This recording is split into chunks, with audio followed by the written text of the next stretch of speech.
our club. Let's get creative. You're gonna be ballerina. I have to leave ballerina because that's what mommy has. Yeah. Got your dance hours for school. Yeah, it's very nice. And then the only one my son would never do. Oddly enough, my son would never do pajama days because his name is yeah. And everybody would be like, there's lots of other shit. So they would never wear pajama. You're missing out on a good day. He's like, no, I don't like this.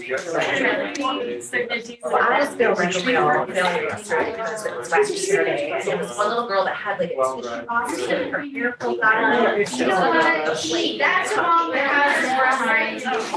Well, like, that's mom that has more behind. My other favorite. I'm like, how come she got hair shops? Oh, I know. Yeah. Scoot your past my You get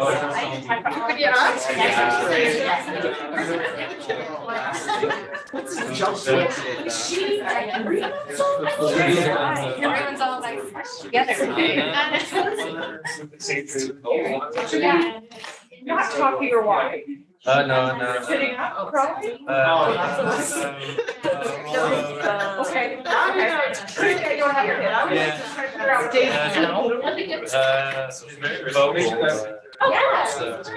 Nice to see you. How old is it? Yeah. Okay, awesome. Well, that's such a funny. There's love 5 and 6. Because they're not good. But they interact with everyone. Yeah. Oh, gosh. It's like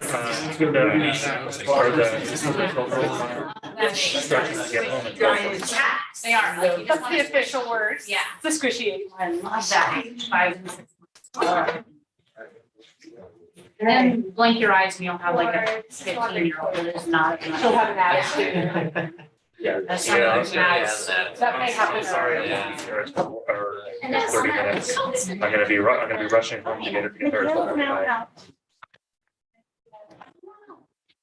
Yeah. Yeah, the schedules are correct. Okay, thanks. Bye.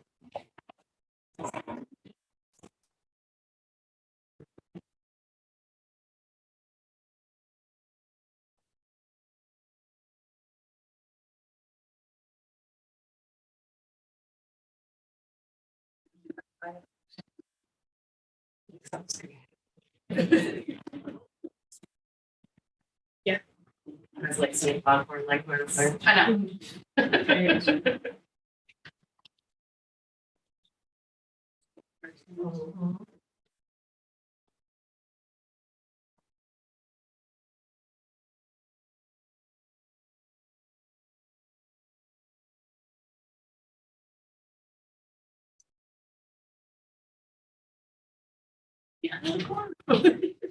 International.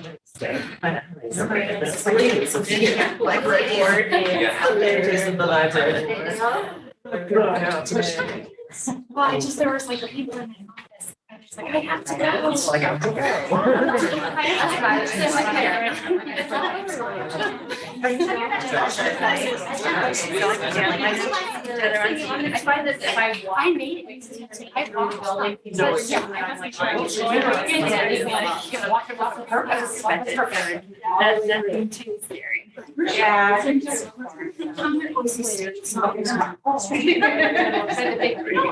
Not like You know, there's always.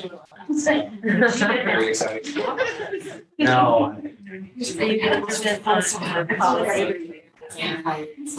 Forums. I know, it's like, yes, on a library board. I had like the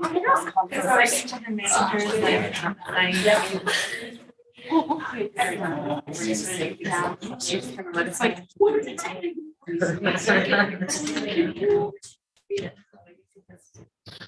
I just so much. Yeah.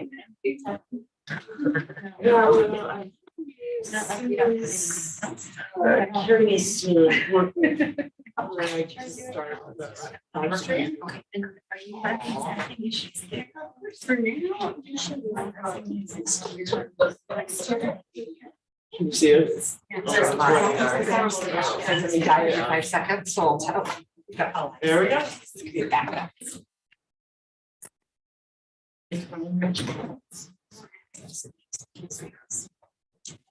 We're here.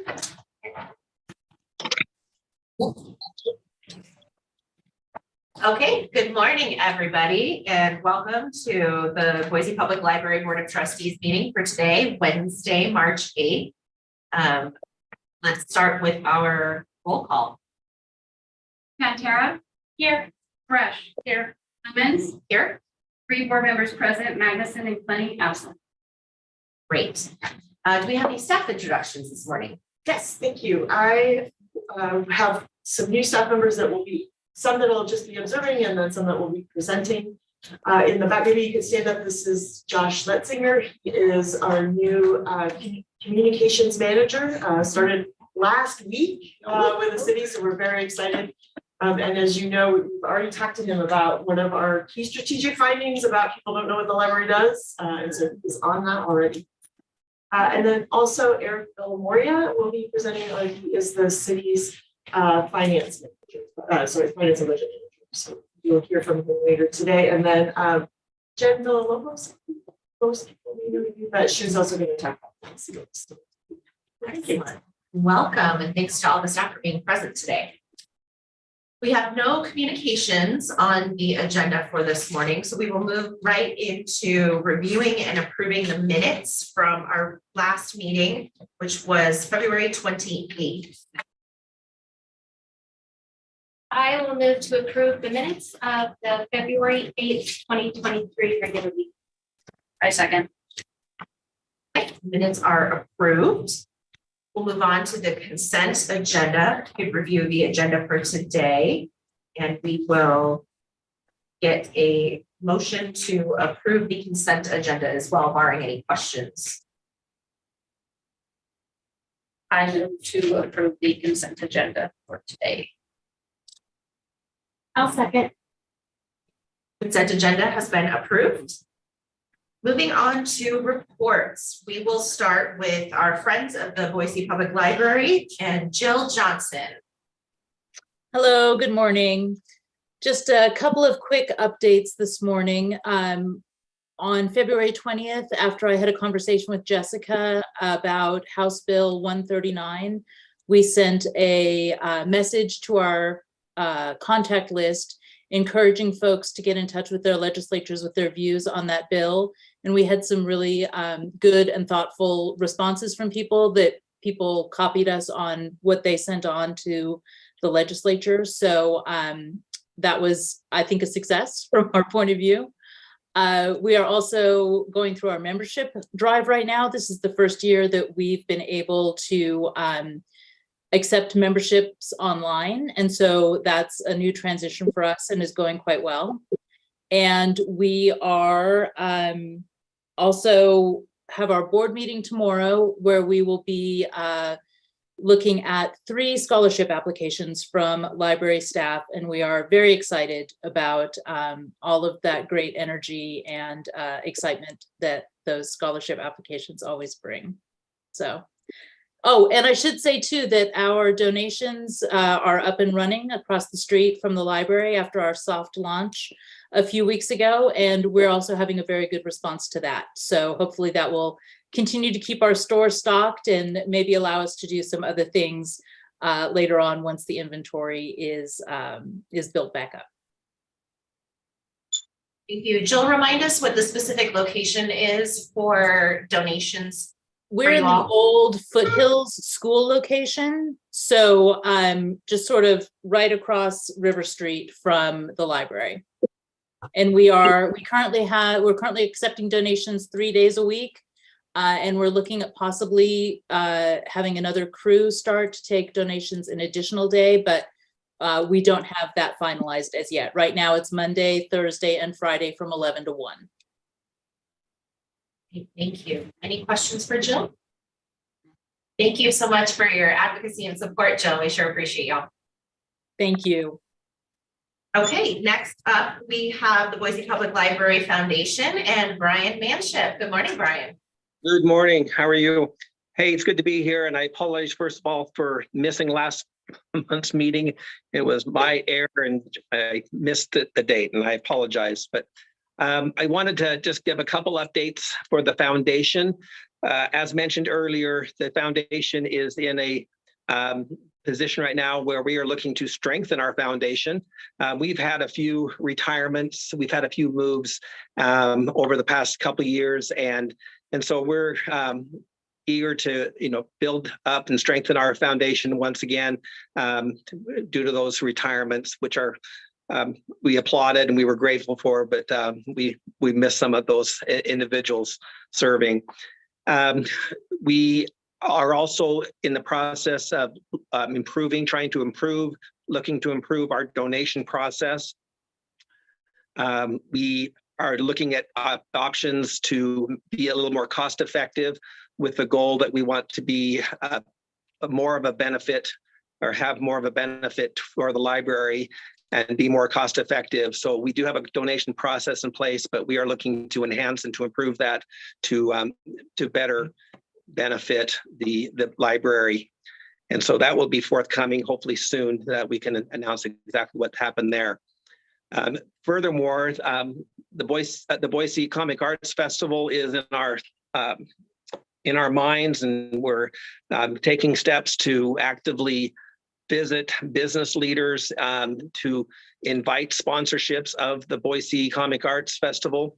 The foundation has taken this on to be the major sponsor for the festival, and any monies that we can receive from the business communities and or individuals in sponsoring that will allow the foundation to contribute perhaps a lesser amount and be available for other opportunities and the future festivals as well. So that is kind of our focus going forward and for the next few months. And that's really all I have right now. Any questions for Brian? Thank you so much. No worries about missing you last month. It's great to hear from you this month. And I know I'm excited for BCAP. I've been seeing the social media posts with the dates and getting excited about it already. So glad to hear that you're drumming up some additional support. I appreciate that. Thank you. Thanks, Brian. Okay, on to our library director report. A lot going on. Thank you. I have a written report for you as well, but I wanted to take some opportunity to provide you with an update on the Idaho legislature.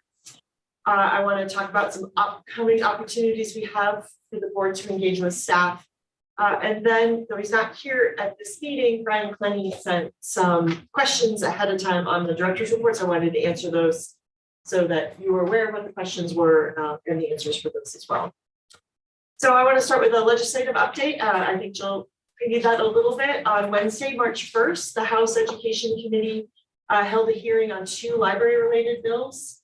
So the first one, Representative Jaron Crane of Nampa introduced House Bill 139.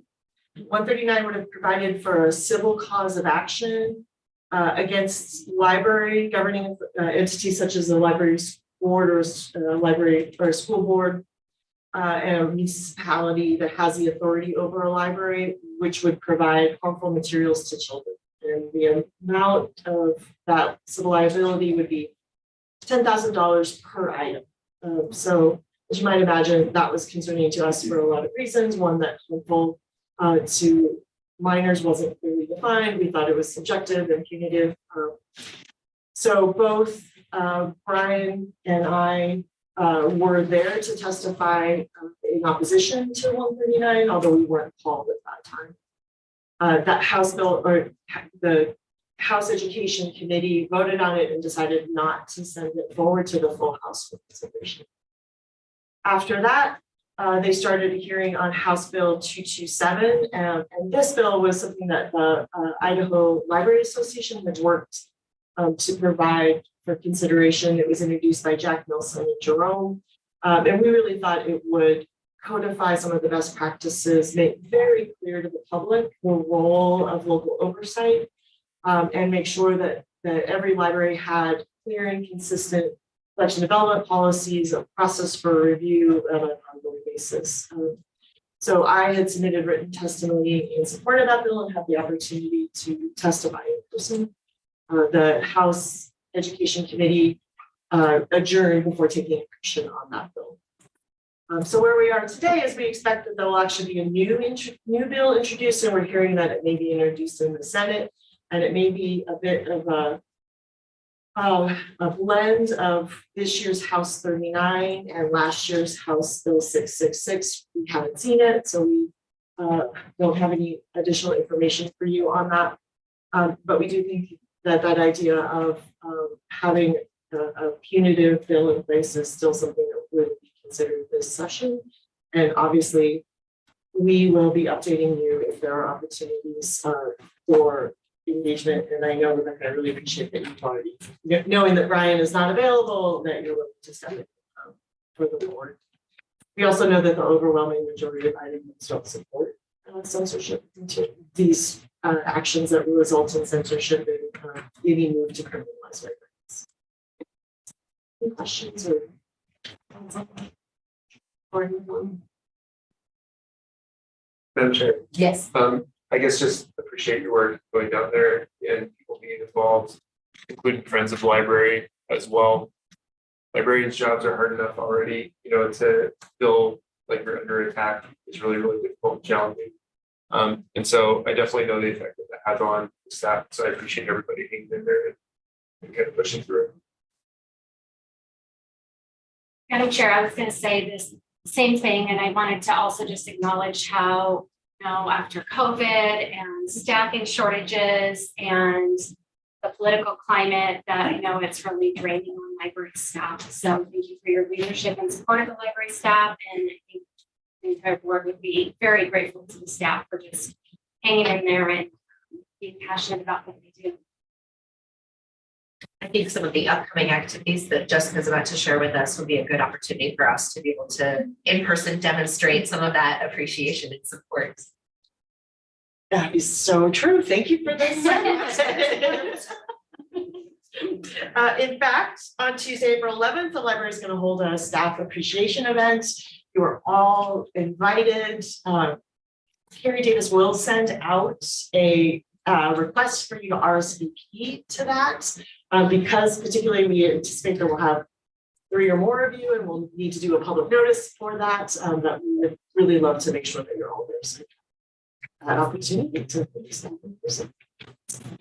and then another opportunity for a board of trustee member, if you'd like to join me on Wednesday, April 5th, for our home-based team is celebrating National Library Outreach Day at the Senior Center. And so we've got an opportunity, if you'd like to see that group in action and get to meet some of the people that they serve, let me know too. And we can. Great. Thank you, Natasha. Okay. I will send you a note and connect you with Tiff, who is scheduling that. If you want, you can ride her in the outreach movie. It's pretty cool. I am in. Sorry, I'm sorry. I didn't know that was available. I will absolutely do that. All right, and with that, I'm going to move on to the questions from Brian. He asked for the director's report if there is an updated schedule for the library website redesign, and I don't have something to share with the board this month, but I'm hoping to have something next month for that. And then he also made an observation that in the renovations of the downtown location, it looks like we didn't have a lot of activity last month, and that is accurate. We ended up needing to do some additional prep and cleaning, but we are back on track. And I want to give you a heads up that, or a preview, that next month we'll probably have 2 to 3 interim budget change requests that we'll bring to you related to that. So we are really excited. We had an opportunity to talk to John Wilson yesterday, and he described our work as almost 100% shovel ready, and that sounded pretty great to me. Any other questions?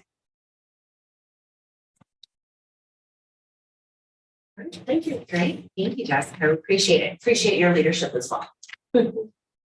Okay, so moving on to old business. As part of our annual policy review for this fiscal year, we are going to continue with our policy review. So we will have our columnist, our library branch manager Jennifer Villalobos, and Jessica share some policy information with us. Okay, hello. Looks like we are taking a look at policy 3.05, section 3, policy 3.05, home-based services, and 3.05A, scope of home-based services, and we are not recommending any changes. Any questions? Now we can talk about 3.06, if there are no questions on 3.05. 3.06, as you may notice, has a first effective date of March of 2020, and this is directly related to COVID. And this was the policy that was put in place by the board in order to give the library director the authority to close based on the pandemic. And since then, we have used it not necessarily for COVID now, but have had a couple opportunities where we have used this policy. And one of the things that I have learned is that when it was written, it referenced programming as well, if a program was canceled. And it turns out that is not something that I, as the director, have been contacting the board president about when a program gets canceled.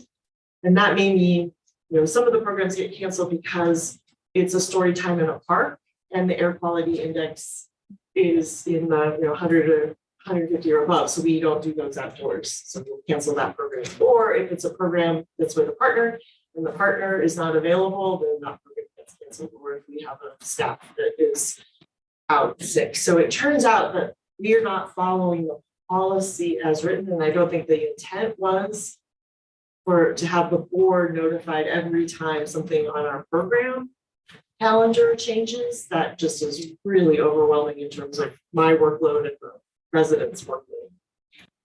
Where we are doing that interaction is around actual closures related, when the whole building closes. So the instance where we had a leak at Hillcrest, and the fire alarm was going off and couldn't open because there was too many people in the building and trying to understand how to stop the leak and turn off the fire alarm. So that is one where I actually called, Brian and said, we're not going to be able to open Hillcrest today because of this issue. So it works for the places where we really need it, where we actually are doing a true full building closure, and it's very limited, severe weather, building safety. We have the request for closure of the local community or something where it's unsafe. And so the edits that we put forward for you for consideration are really the ones that we think reflect how we've, in the 3 years that we've had this policy in place, how we've used it.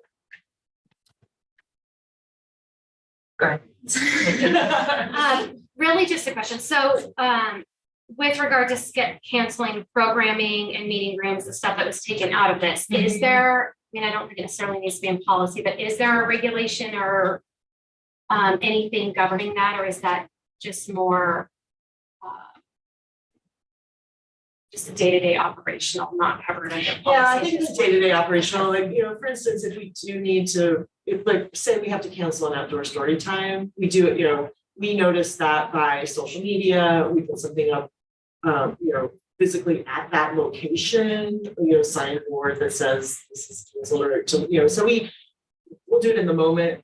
Also, in that case where we did need to close Hillcrest for the day, staff contacted everybody that had a meeting room reserved to say, hey, we can't accommodate you today. And then they look to try to find, could you go to a different branch? Would you like to reschedule? So they're very proactive in when that does happen. Yeah, I wonder if, I agree that is not the type of thing we need to be like having board meetings about whether to cancel story time when it's the air quality issue. But I do wonder if there shouldn't be some reference. Maybe it could be in I don't know if there's a regulation associated that just says will be done based on the conditions at the discretion and notice to everybody. So maybe I'm not going to recommend changing it here and now, but just to think about it, that should be written somewhere, or maybe you just have a manual or something. Yeah, we do have that. It's interesting. The air quality one is really interesting because we had to figure that out when it got really smoky and we were doing so much outdoor story time. And so we've we actually, I think we put it in like a program guide in the summer. Yeah, that works. That You know, they- that like, hey, you know, just as a heads up, you know, when the air quality says it's unhealthy for children to be outside, we're not. Or going to- whatever the reason, like, Yeah, okay, that helps, even that level, like, I don't think it rises to the level we need to be in policy, I agree. I just was thinking through, like, should it be somewhere somehow, but I think it works if it's in a program it's, guide. Okay, thank you. well, because we know people look at that, we want to do the programs, it's just Yeah, sometimes. for sure. The other instance I wondered that I didn't notice here that if I recall correctly, we've had is closures, like full building closures or reduction of hours due to staffing, workforce issues. So these these feel more like health and safety, but could Yeah, be and those are staffing also the same ones where we handle it the same way. as the programmatic components No, or as this. the,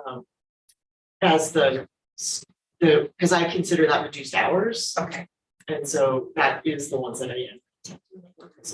so would that be worth a And then- call out in here somewhere specifically? Unless I missed it, I might. That the reduction in hours is due to staff capacity. Sure. No, I don't know if it's written that way. It was just the way Yeah. I read it, it felt like they were health and safety, but also You're right. also could be staffing or workforce. I think the way it's written, it looks to me like it should be added because it's written as almost these are like it's the exclusive reasons, or it could be that it just needs to be, these are the types of reasons, and there's also some Included but not discretion. limited Yeah. to, or some sort of language that No. gives you the flexibility to determine. Yeah, because it does, that's how I read it. too. Okay. And we can bring this back next month with that. Yeah. No, it's true, I mean, We just like to bring it. Like, And then I will raise the question, for the record that Brian had as well. He had a suggestion, in the first paragraph. He was recommending putting a period after the word hours. So after unscheduled closures and or reduced hours, putting a period and striking the rest of that sentence. And we had talked about that, thank you for remembering, we had talked about that and wanted to leave the rest of the sentence because we thought it actually provided a little bit of the why behind why we would, the sort of the criteria that we were using when we were deciding for unscheduled closures or reduced hours, that we wanted the examples below show some of the safety or the well-being, but we wanted to have a little bit more of a why behind it. So that was my.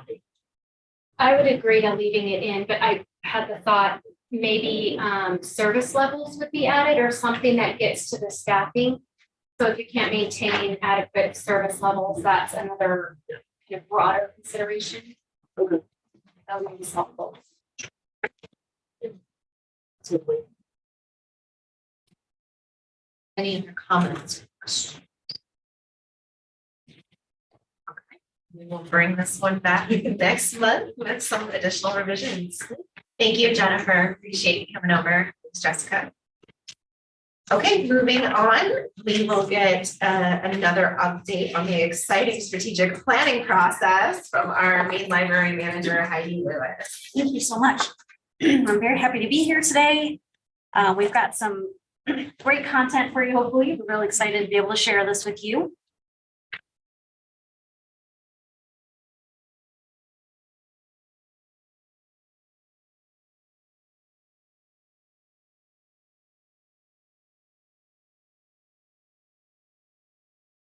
All right, perfect.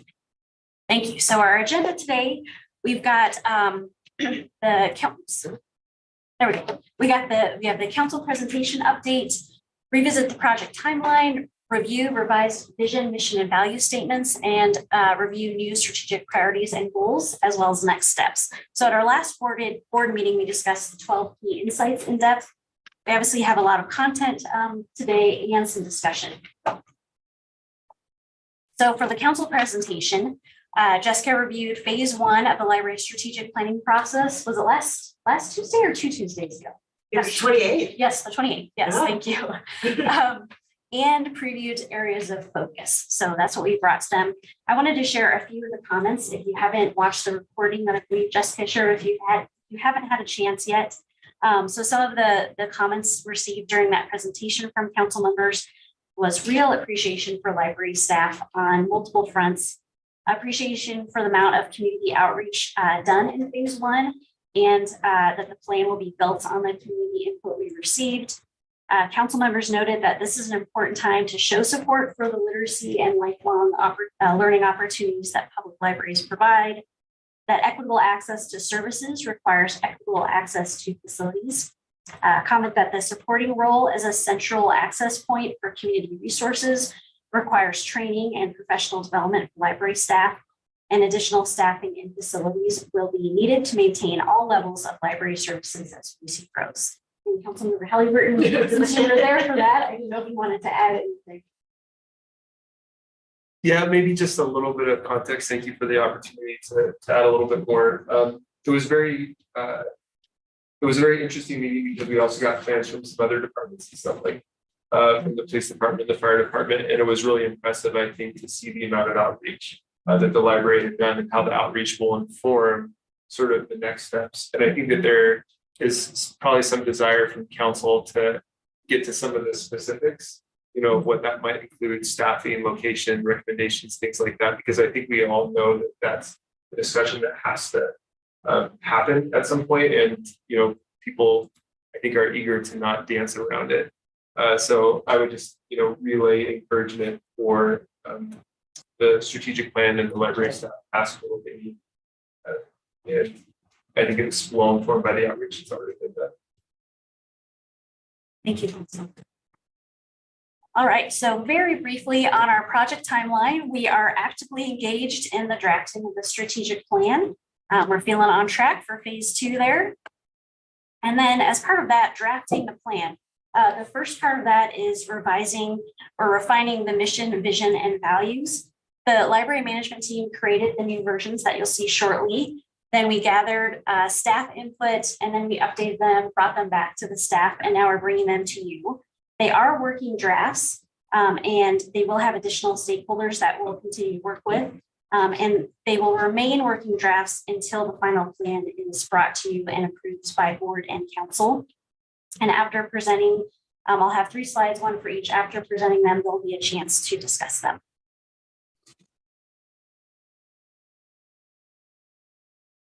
Gosh, this was just working.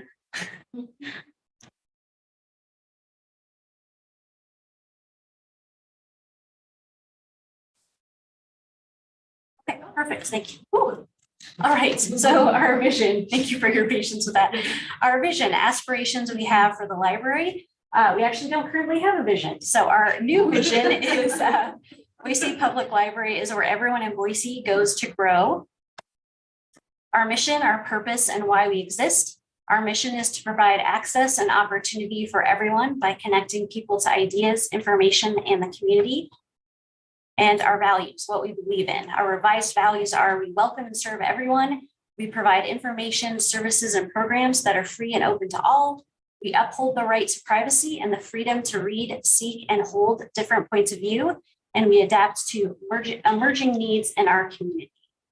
I wanted to point out that for the third bullet point in particular, we feel that it still expresses the intellectual freedom and universal access by describing them. So to do less library jargon and more, here's exactly what we're talking about. So with that, I have got all 3 of those versions on the screen, and just wondered if you would be interested in a brief discussion on, again, these are working drafts based on the phase 1 input with staff review. And as a trustee in your role advocating for the library and the community, do you feel that these are clear enough, and do they resonate? I feel like I'm talking a lot this time, but I think they look really good. I really like them at first blush. I had one comment or thing to consider on the values. We provide information, services, and programs. I think it'd be good to have something to do with space or place, because I think that's an important part of the library too. And that came up quite a bit at the sessions I was at, is we want a neighborhood place, or we want, it was very much about the physical place as well. Thank you.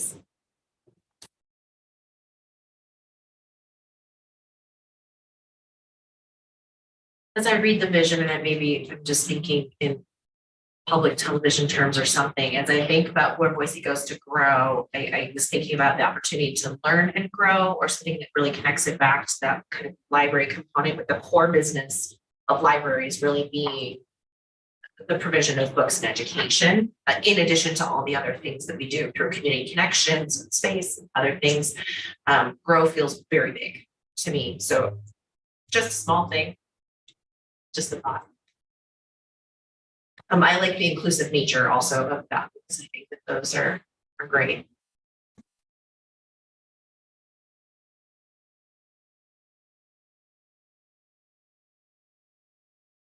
All right, you can continue to review these. I don't mean to put you on the spot and make you tell us right now, what do you think? But we just want to make sure we got them in front of you. We'll make sure you have copies of this presentation so that you're able to. I literally have review copies them. of this presentation. And again, you'll have time. You'll see these Yeah. again, but we wanted to see, this is our current working draft. These are great suggestions. Mhm. So yes, thank you. And again, you'll have chances to give us additional feedback as well. So if you're comfortable with it, I'll move into our next piece of what we're doing today, which is the next step of drafting the plan, is defining the strategic priorities and goals.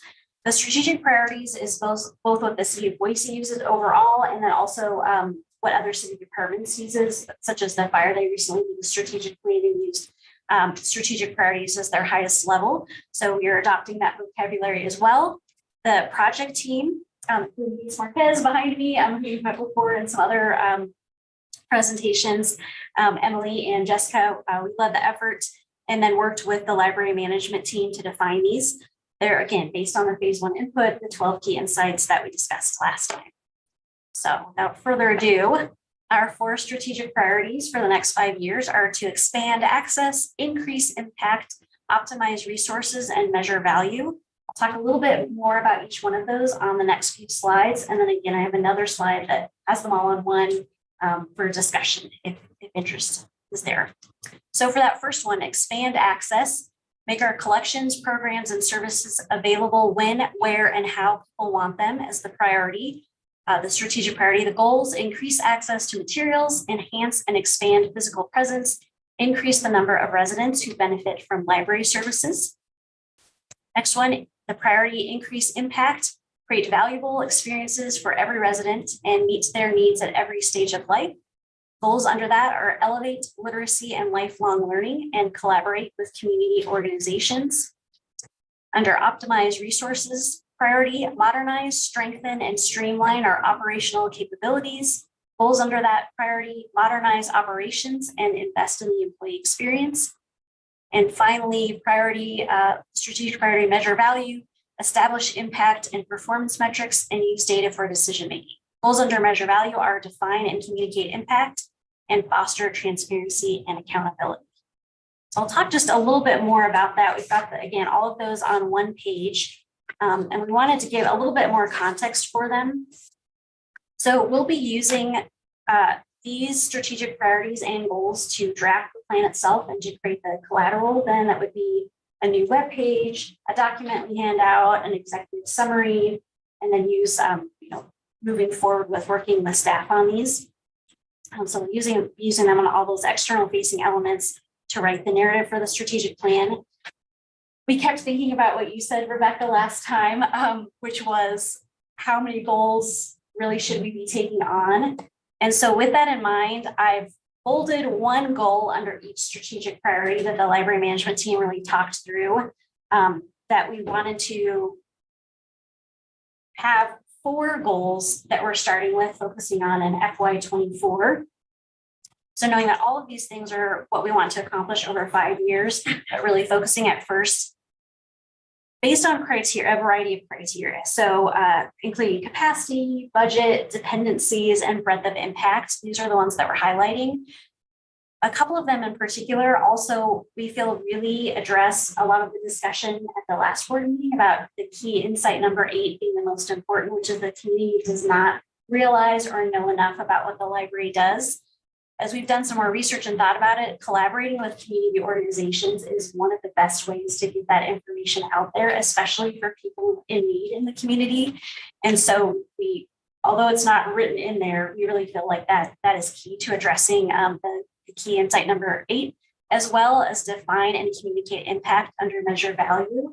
That right now, even at the last board meeting when Eliza presented on the ULC business calculator and having discussions where you all made suggestions too, what could you do with this for programs? Could you do something similar and that sort of thing, that for us to be able to really define the impact that we can and are making in the community, we needed to define that first and then start communicating that. So we also feel that addresses that. So that's a little bit of background that I wanted to give to you about why we highlighted those 4 in particular. And then kind of as you mentioned, Nikki, enhance and expand physical presence. Even though the survey, the listening session, the interviews we did not explicitly ask about spaces and locations, we sure heard about it. And so we wanted to make sure that this is directly what we heard from the community in so many ways, that enhancing and expanding the locations that we have and more locations is key to us working with Boise in the future. And then I'm sure it makes sense, I'm sure to all of you, that investment in employee experience is so important with so many changes in the world. And then we've got such an incredible workforce, such incredible staff. We'll make sure they have everything they need to be able to participate in serving the community. So this is what, if you want any discussion today, or this is what we're planning to move forward with as we write that narrative to bring back to you. I just want to, because the slide that had I think the piece that I just want to highlight before we have the discussion is there is the work that we're doing internally that sort of keeps going on the objectives. Like, okay, in those goals, like what happens year 1, who's got that. So we're doing that work also, but aren't in that place to have that with you, because we really want to make sure that you see the structure and the framework, because all the activities will follow from it. And that I think was on one of the slides that Heidi had, that I just wanted to call out why the discussion we have, we want to stop it here with you, because we really want to make sure you see the structure that everything is built on.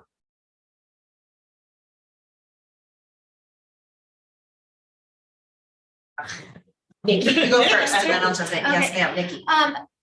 I think this all looks really good. I did have a question of where and how is the board involved in the plan? Is this what you see going forward as the plan's created, that you just submit it to us at a meeting? Or is there more? I mean, I guess I'm a little concerned about that because you put so much work in already, and then we see it, and I do like these and I think they look great, but I don't want it to get presented at the end after all the work's been done and then have major things we don't agree with, or not that that's likely to happen, but I guess I'm wondering, is there room for a little more board involvement in the process of putting this together? Or is that something, because I think with the first piece you had the strategic committee and we had a board member on that. So I know that's how we kind of handled it in the first piece, but I didn't know if we wanted to be more thoughtful about having input more on the front end. I would say, yeah, I'm curious what others think, because we really see these discussions as that board involvement. I agree. I think it would be worth a work session or an opportunity where we can spend more time, particularly as you get into the objectives component and thinking more about what does this look like in practice, and how is that going to be communicated, rolled out, if nothing else, from us being able to share sector perspective from different arenas and making sure that we all have a clear understanding as we're communicating and thinking about your plan as well. And you're right, we don't want to side rail anybody being like, I don't know if that's the right goal or objective in there. Not that I think we would too much. I think our objective is to listen to you all, but also be able to offer whatever perspectives and just outside expertise we might have, however that might look. Yeah, I almost think 1 or 2 work sessions that just focus on the strategic plan and where you are would be a good way to do it. Where it's just more, the whole purpose of it is to get input along the way. I don't know at what point that makes sense. I defer to you guys, but that might be a good solution. What would be in a work, like, what would you want to accomplish in the work session? Sort of envision. So for example, we wouldn't just be seeing this at a board meeting and asking for input right away. So we would have some time to digest the information and really have a longer discussion in more detail about, you know, in more detail, like you're doing, but just like maybe a little more detail and a little more time for input. Is that how you would see it? Yeah, so just some ask some deeper questions and to kind of thought lead with you a little bit and just kind of talk through the different components so that we have a good understanding too of why the bolded goals were the ones that you were kind of working through, or for objectives, kind of where you're thinking that area of focus may be, just to be able to have conversation at greater length. Yeah, that aligns with how I would see it. And they don't have to be very long. I mean, usually a work session is maybe an hour, maybe, just to be able to have discussion with a couple of the key leaders that are working on this level.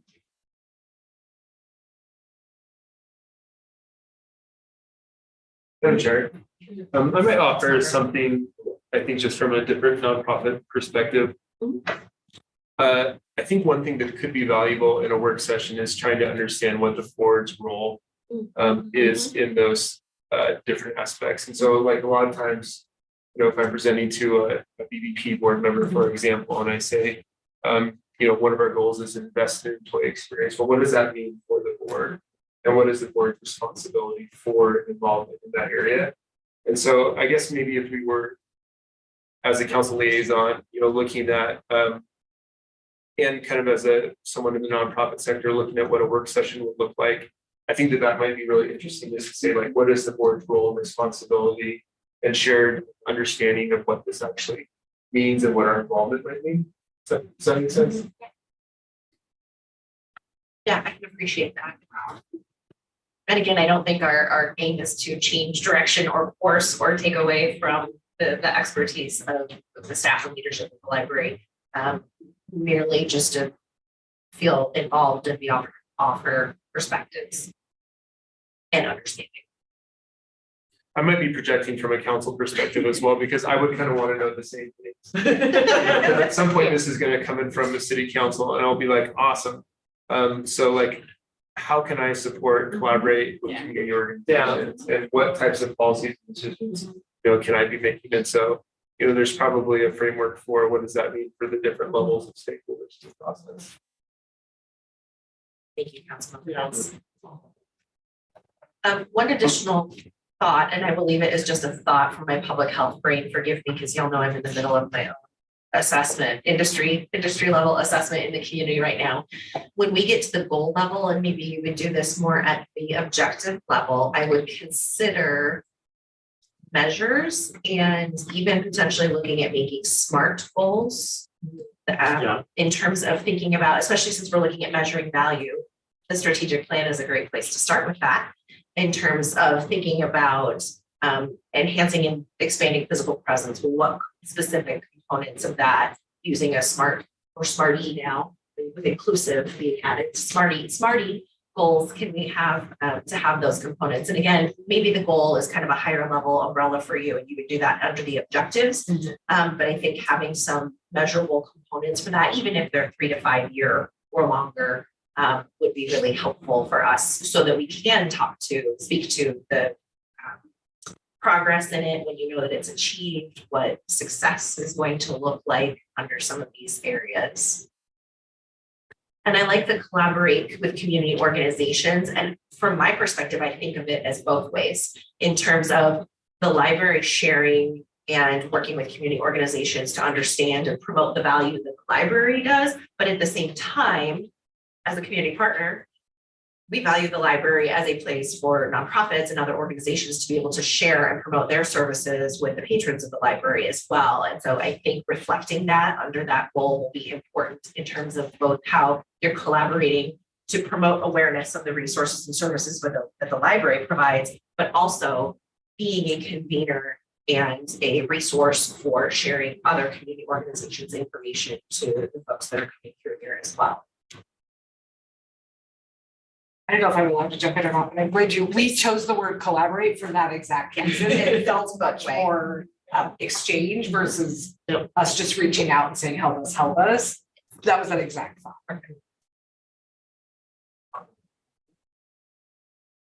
Yeah, this is great feedback. I've got one final slide unless someone has anything else they want to share on this one. Okay, so the final slide is, it's gonna pop right.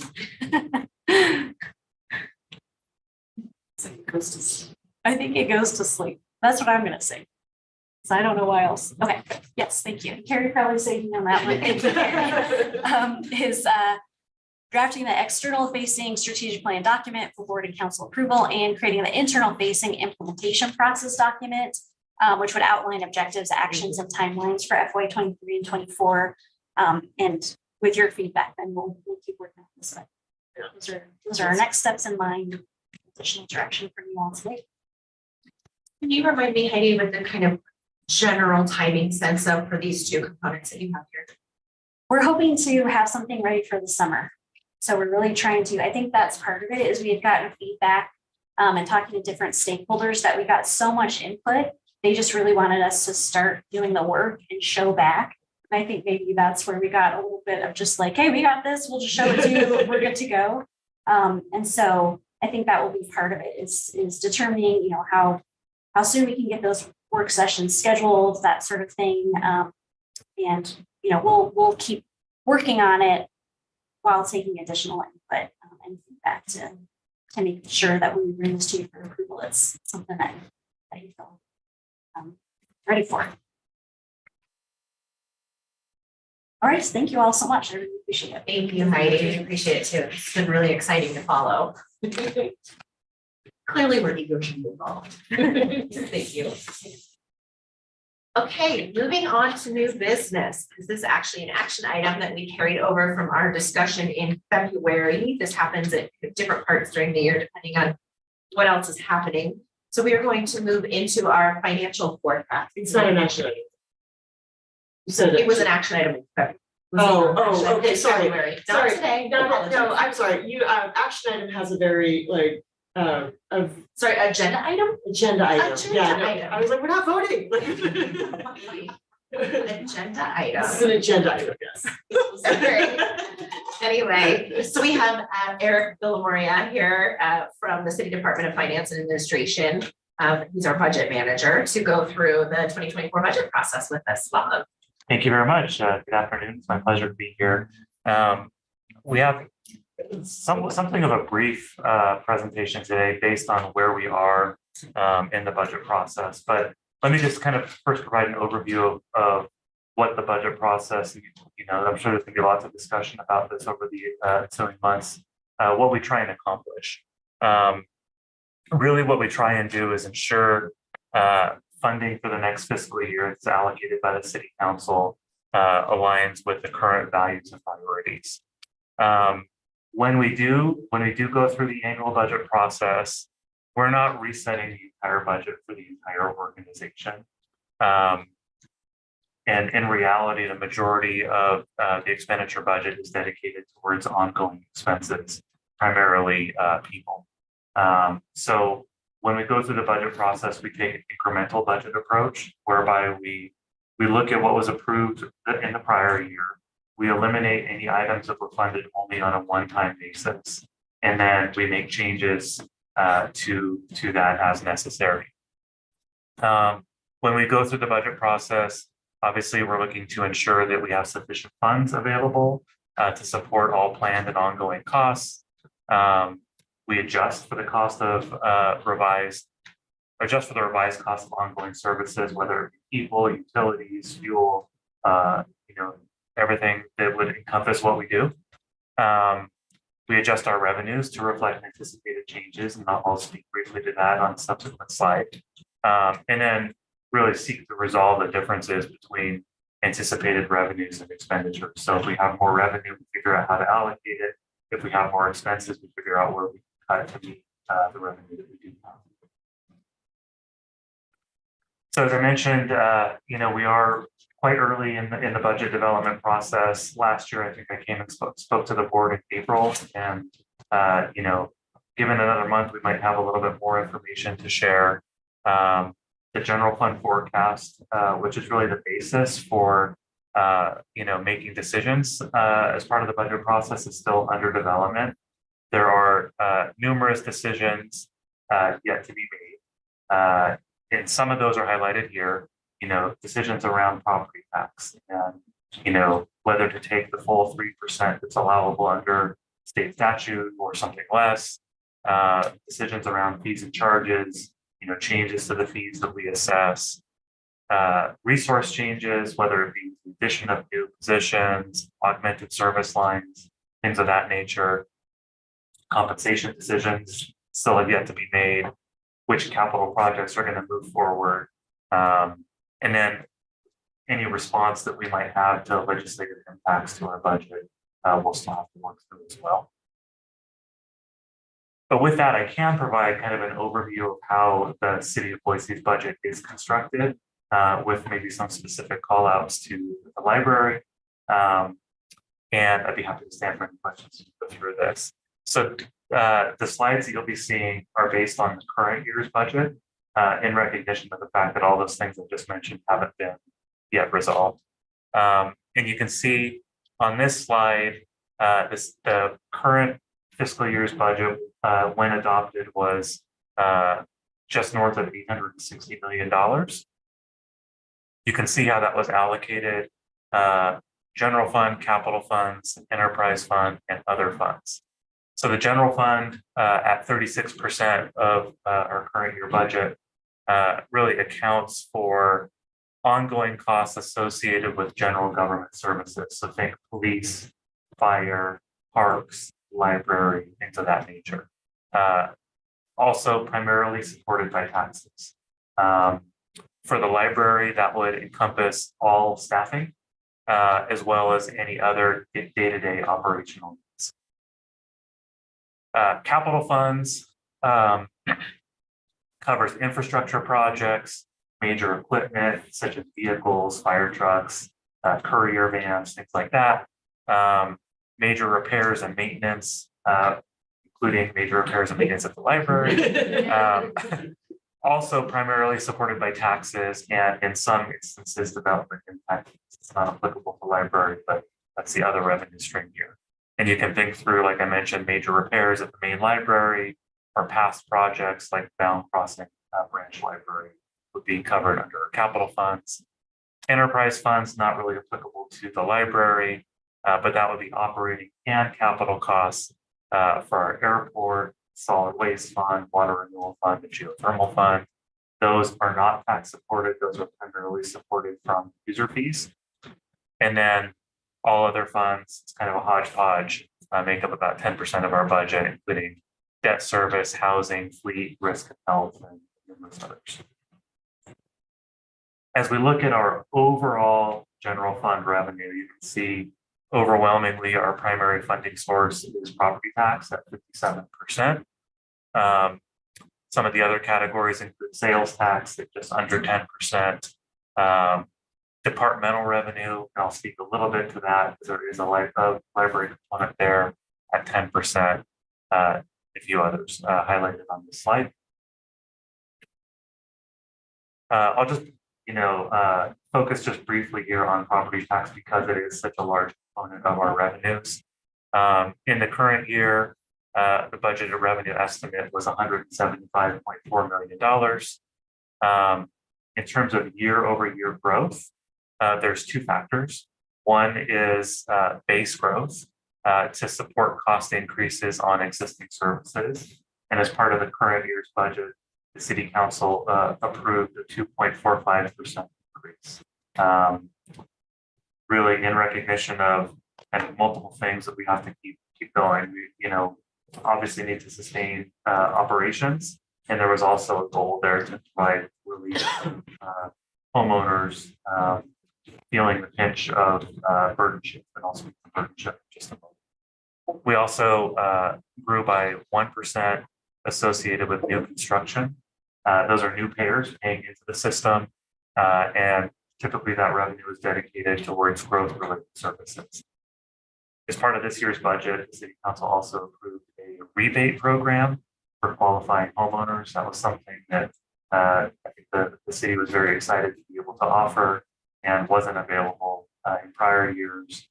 This was the first year we were actually eligible to offer that based on some new state legislation. We didn't include any use of foregone property taxes. In other words, trying to recoup taxes not assessed in prior years.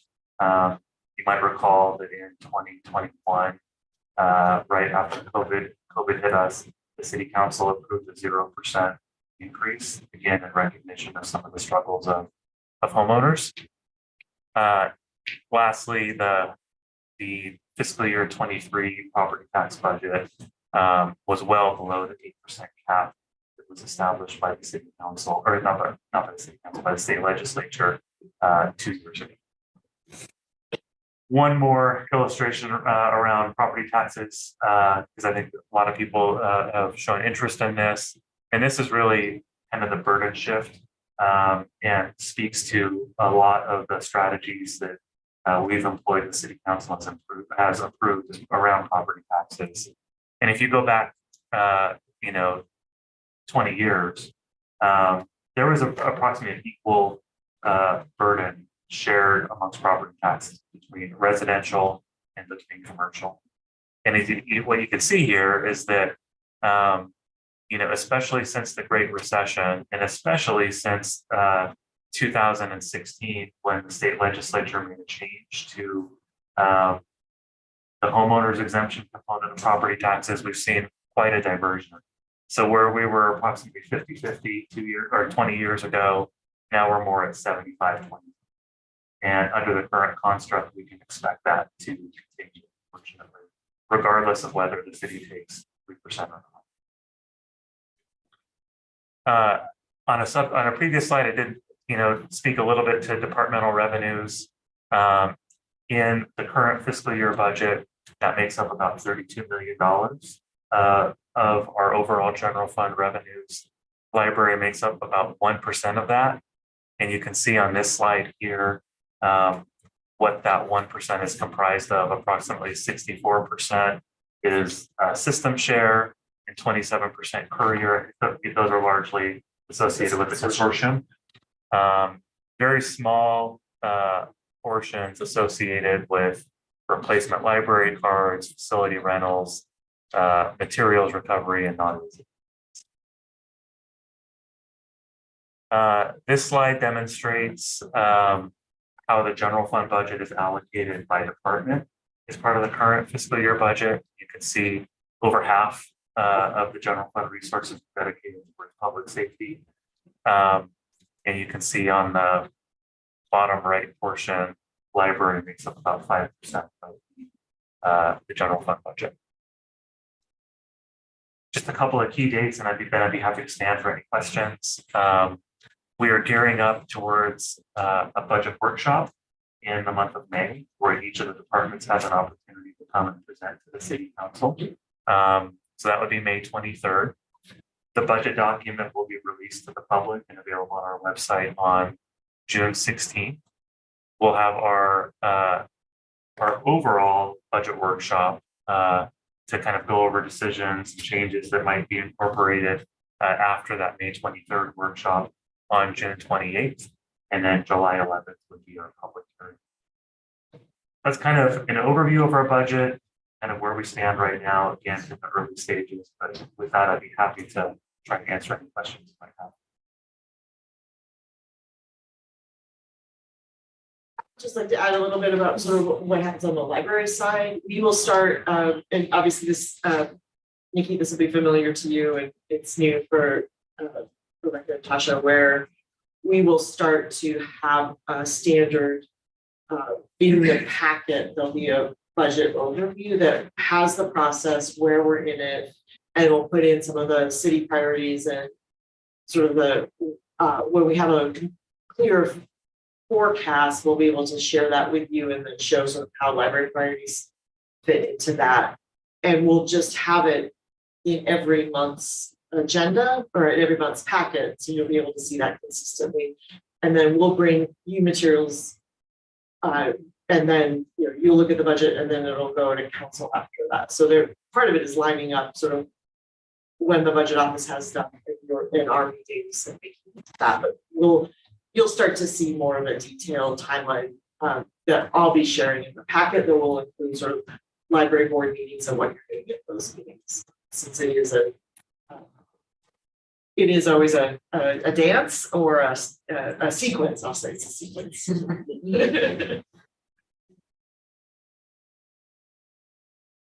Any questions? Thank you, Erin. We appreciate it.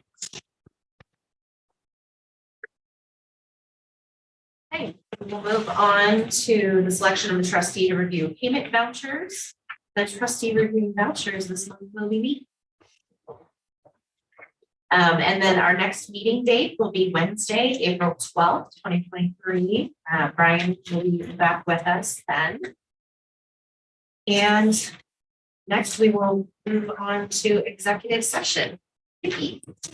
I move that under provisions of Idaho State Code 74-206-1B, this board recess to an executive session for the purpose of discussing personnel matters and that a roll call be taken on this motion.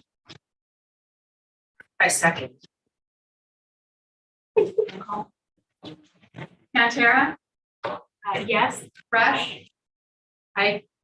Lemons. Aye. All in favor, motion carried.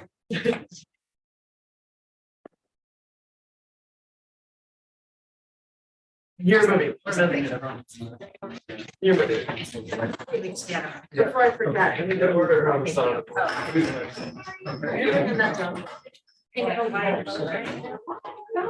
that's all saying It's awesome. Oh, yeah, that's right, yeah. Yes, it was a meeting. Yeah.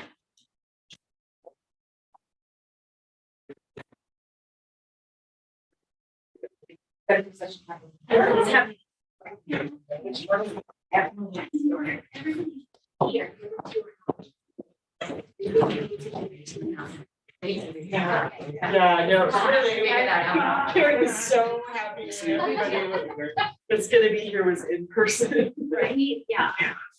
Good to see you. It's good to see, I don't think we've like Yeah. officially met Yeah. other than Yeah. staring at each other. There's Zoom screens over here. Yeah, Yeah. yeah. So, it's nice that. Yeah, I love it, and it's really easy for me, so I'm really close to the neighborhood, so. Yeah, right. Thank you. You're so still in the Los area. Yep, yeah, it's sort of like ridiculous in the city halls just down the street.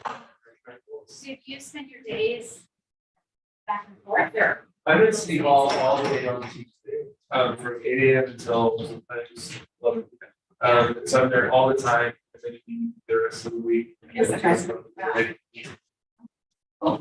Right. Yeah. Take care.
Okay, with that, we will adjourn our session. Can I get a move to adjourn?